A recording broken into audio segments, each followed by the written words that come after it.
আসসালামু আলাইকুম। চিকেন বল অনেক মজার একটা আইটেম। সবাই কিন্তু অনেক বেশি পছন্দ করে।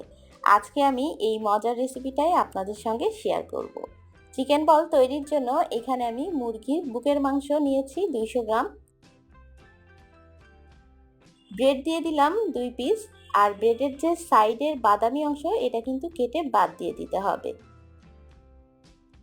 2টা কাঁচামরিচ, রসুন বাটা হাফ চা চামচ, আদা বাটা হাফ চা চামচ, সয়া সস 1 চা চামচ, টমেটো সস 1 টেবিল চামচ, লবণ 1/4 চা চামচ, গোলমরিচের গুঁড়া 1/4 চা চামচ, আর নুডলস মশলা দিয়ে দিলাম 1 চা চামচ। এরপরে একটা মিক্সচারে এটাকে এরকম ঠিক মিহি করে নিতে হবে। হাতের সঙ্গে একটু তেল মেখে নিয়েছি। তেল মেখে নিলে আপনার বলগুলো একদম মসৃণ হবে। এবার ছোট ছোট করে কিছু বল আমি তৈরি করে নিব। এভাবে সবগুলো বল তৈরি করা হয়ে গেছে। এখন এগুলোকে ভাপ দিয়ে নিব। এজন্য চুলাতে গরম পানি বসিয়েছি। পানিটা যখনই বলক উঠে আসবে ঠিক সেই মুহূর্তে এরকম একটা চালনিতে বলগুলো আমি দিয়ে দিলাম।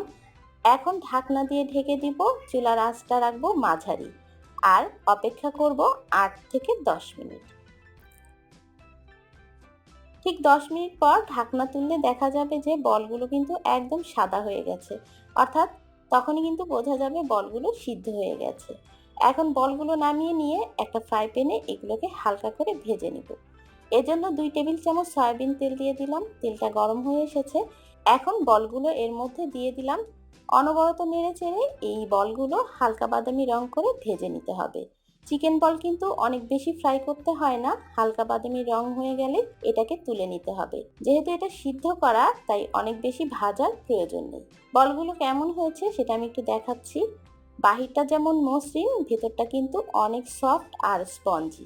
আর খেতে যে কতটা মজার এটা বাসাতে ট্রাই করলেই বুঝতে পারবেন। তাই আপনাদের কাছে অনুরোধ, অবশ্যই বাসায় একদিন এই রেসিপিটা ট্রাই করবেন। এরকম নিত্য নতুন রেসিপি পেতে অবশ্যই আমার চ্যানেলের সঙ্গে থাকবেন।